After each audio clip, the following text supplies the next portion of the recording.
Okay, new intro today. How do we feel about it? I feel like on days 1 through 4, when I start immediately, it looks cluttered and feels a little rushed, and it doesn't help that I tend to talk fast. It is a problem, I know. I'm trying to slow down. I mean, even when I'm editing, it's a problem. I don't know what I'm trying to say half the time, so we're trying something new. In today's episode of Bite Sized Nails, I asked the question, what if I on nail only one realistic eye from gel make? Because eyeballs are my favorite thing to put on nails. They're good for every season and occasion, and if anyone in your life tells you otherwise, I mean, come on, who are you gonna believe?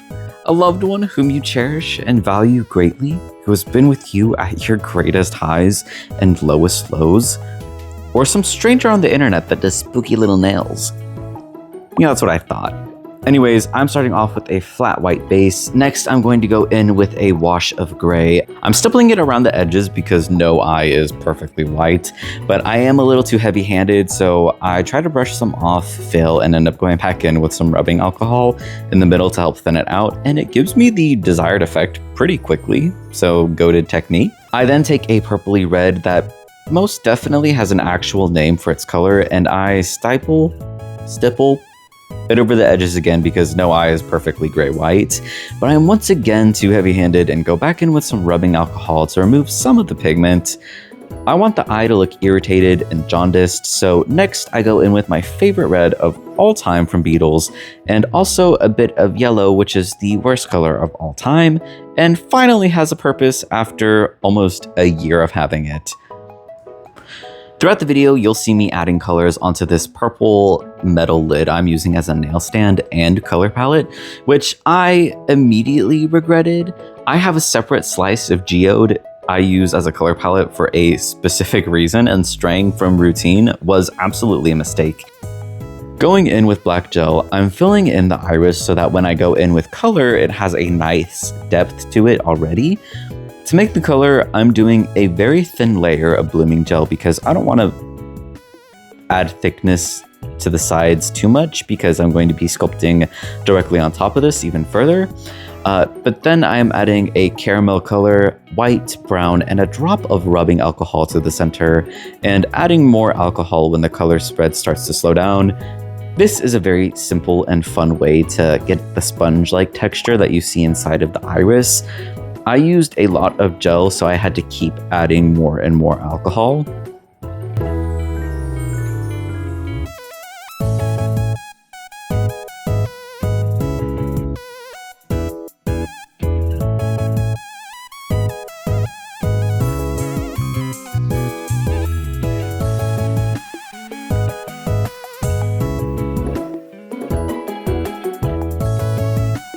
But when I get to the point that I liked, I cured it and then painted a ring around the rosy, a ring around the iris, so you know it's an iris, added a pupil, and added a tear duct and waterline, and a vague eye shape, so I know where to put the clear dome over before adding the eyelids.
No. Oh.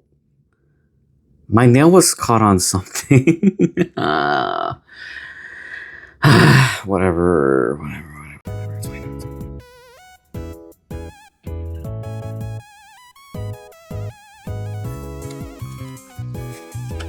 Oh my gosh. Ooh, I'm about to cut my nails off.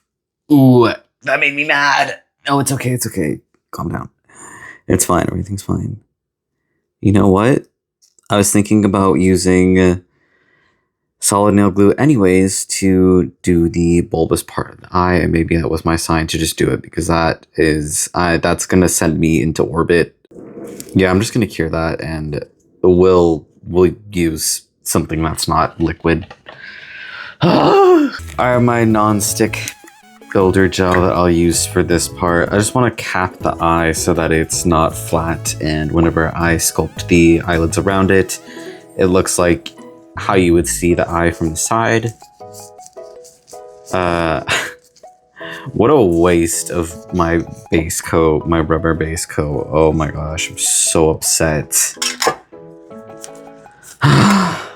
Whatever, it's fine. I keep saying that. It is fine, it's fine.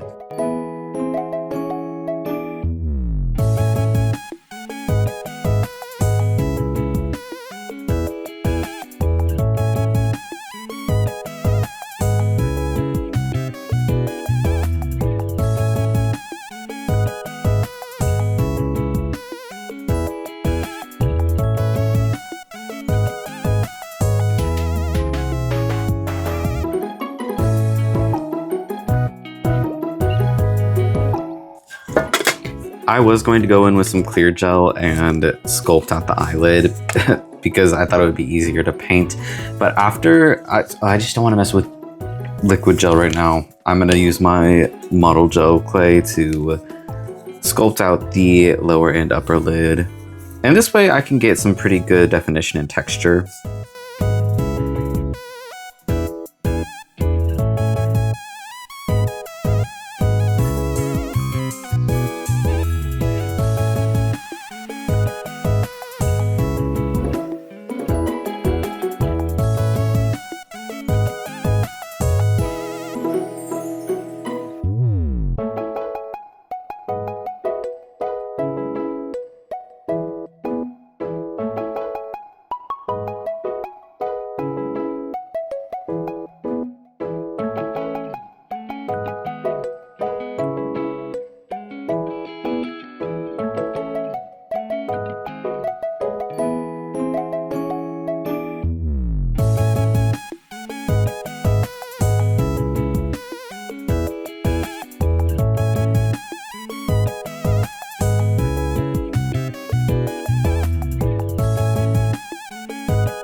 Okay, I'm gonna stop messing with that because I feel like that's as good as this is gonna get right now. So I'm gonna cure that for a full 60 seconds.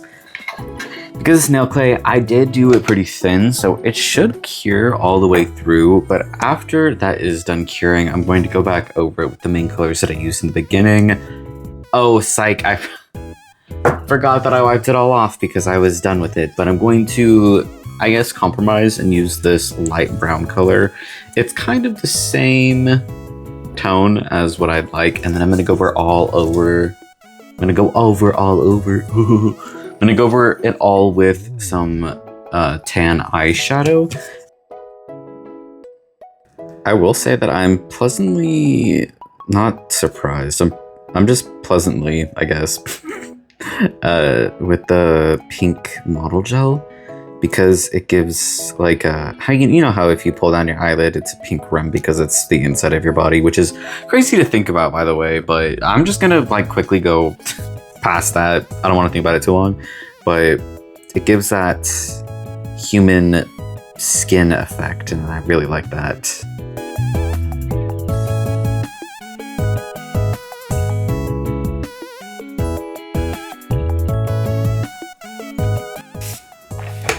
I feel like this is more like a zombie nail than it is an act. Oh my gosh, I almost tripped myself up. Okay, why am I so kerfuffled? I just started. I thought this was more, I think this looks more like a mole. Never mind, never mind.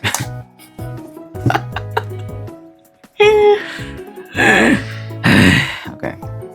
You know what, I think if I would have made the eye more translucent and glassy, you know, like a gray eye with cataracts. I think it would have been a better zombie nail than it would a person nail.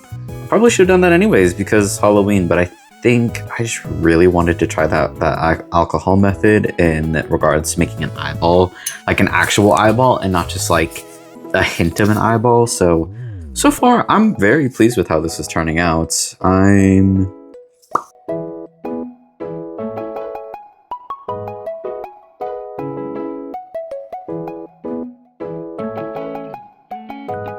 going to just go back in around the rim of the eye while the alcohol is still sitting in it and put some purple red back in there to make it look irritated again. Just like me right now, irritated with how part of this went. Anyways, and then I'm gonna cure it.